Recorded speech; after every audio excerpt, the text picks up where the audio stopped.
Salve a tutti ragazzi e ben ritrovati sul canale di Neapolis 1926. La notizia alquanto inaspettata, vi devo dire la verità perché non me l'aspettavo veramente, ma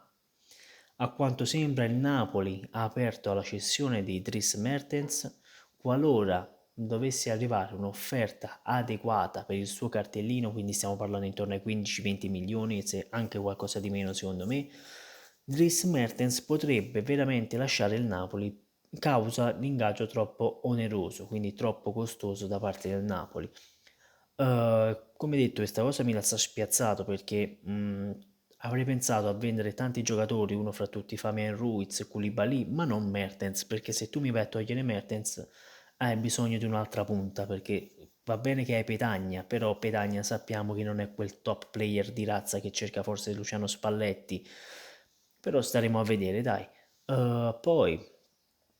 si parla addirittura di Insigne che non ha ancora firmato il contratto e si parla del nuovo contratto da parte del Napoli che prevede l'abbassamento del contratto da 4,6 se non erro a 3,6 milioni, quindi 1 milione in meno per limare il tetto ingaggio, il monte ingaggi del Napoli. Quindi dobbiamo vedere anche se Lorenzo Insigne accetterà questa nuova offerta del Napoli per rimanere a Napoli. Sappiamo che Insigne ha sempre avuto queste cose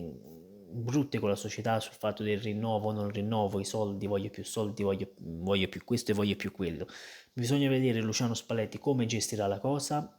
Fabian Ruiz addirittura ha rilasciato un'intervista e ha detto amo Napoli,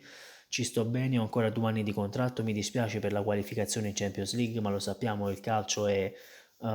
indegno a volte, non sai come va a finire sempre tutto, non va come tutto è previsto e quindi Fabian Ruiz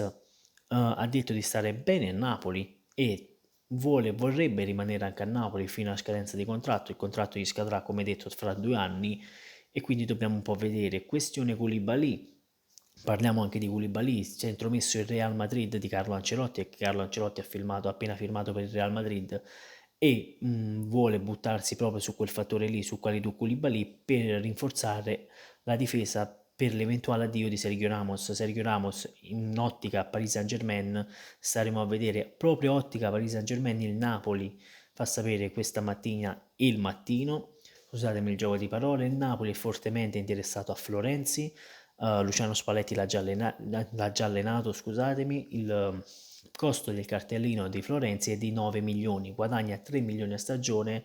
Alessandro Florenzi. Dobbiamo vedere la Roma se accetta perché sappiamo che il Mourinho è il nuovo allenatore della Roma, dobbiamo vedere se Mourinho ci punterà e qualora dovesse venire sarebbe una valida alternativa a Di Lorenzo per far riposare Di Lorenzo. Questione D'Ambrosio, questione Emerson Palmieri, le voci sono sempre quelle, i giocatori contenti dell'interessamento del Napoli, però per ora niente di concreto ragazzi, quindi non state a credere ai giornalisti che vi dicono domani ci sarà la firma, domani ci sarà quello, no, non è niente vero, quindi sono solo voci di mercato, anche quelle che vi sto dicendo ora sono voci di mercato ragazzi, quindi prendete queste parole con le pinzette e state tranquilli, il Napoli farà una squadra competitiva per ritornare subito in Champions League perché quello è il posto in cui meritiamo, che ci dobbiamo meritare, perché se tu, come già detto, non vinci con il Verona all'ultima di campionato, è giusto che tu vada in Europa League. Il video finisce qui, sempre e comunque Forza Napoli dal vostro Neapolis 1926, iscriviti al canale che siamo quasi a 1800 iscritti, siamo a 1782, sempre e comunque Forza Napoli.